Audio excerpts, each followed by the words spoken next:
Sveiki visi. Na, įdomiai taip čia viskas susiklostė, kadangi jūs pradėjote manęs klausinėti, kad toks baisus tas kovas ir ką daryti, kaip išgyventi, ir tikrai labai susijaudinę atsiuntėte man nemažai užklausimų. Ir todėl mes pasitarėm su vyru ir nusprendėm, įrašyti tokią nedidelę laidelę, o kam vis tik tas kovas gali būti visai smagus. Ir kokie zodiako ženklai gali tikėtis bėdų pabaigos ir gerų dalykų pradžios. Na, bet labai prašau, palaikykite mus spausdami YouTube prenumeratą ir aišku stebėti Facebook'e ir patiktukų prašom. Taigi, mėlyjeji, pagrindiniai ženklai yra 3, kuriem labai seksis. Visais atvejais tas sudėtingas kovas nebus toks nuodingas. Ir galima teikti, kad netgi sėkmingas, nes kaip naujo gyvenimo etapo pradžia. Taigi tai yra avinai, kurie turės galimybę iš naujo pažiūrėti į pasaulį ir pradėti naują etapą. Tai yra liūtai ir šauliai. Taigi šitie 3 ugnies ženklai gali tikėtis iš dievulio malonių, iš laiko, iš kosmoso, iš planetų. Reiškia, iš visos tos aplinkos, kuri mus suka. Taigi, matot, nėra to blogo, kas neišeitų į gerą. Dabar, ką tie 3 ženklai turėtų daryti ar nedaryti? Aišku, aš nerekomenduoju jums tuoktis tuo periodu, pirštis, skirtis, nedaryti kardinalių kažkokių tai rimtų gyvenimo permainų. Persikraustyti, bet suplanuoti, parašyti ketinimus, kaip jūs įsivaizduojat save po 5, po 10 metų, ilgalaikius planus. Jeigu turite,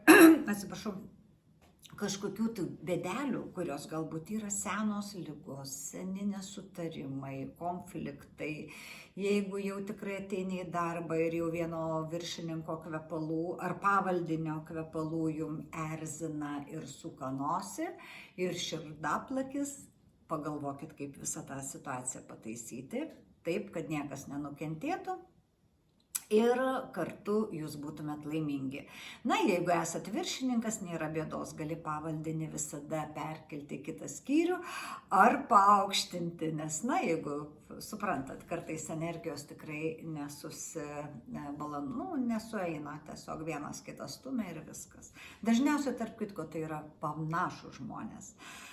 Na, mėlyjeji, dar ką noriu pasakyti. Na, taigi, kuriate planus, planuojate pirkti, statyti, mokytis, bet tik planuojate, o visą kitą pradėsite įgyvendinti, aišku, nuo 15 balandžio.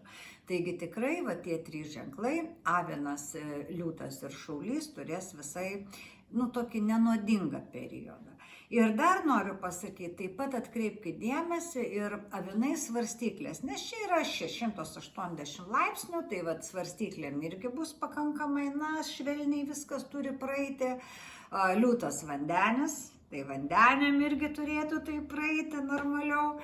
Ir aišku, šaulys kas? Dvyniai, tai ir dvyniam biškutė, nes iš tikrųjų tos ašys buvo dabar tokios biški problematiškos.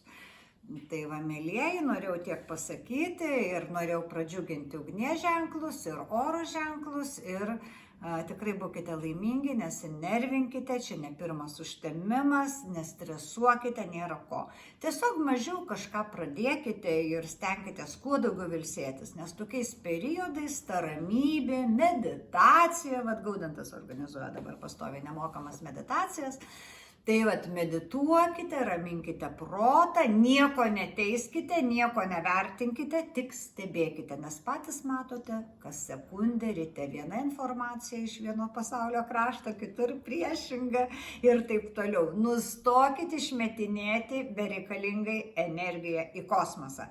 Myliu, bučiuoju, būkite sveiki, laimingi ir turtingi ir iki kito karto palaikykite mus ate.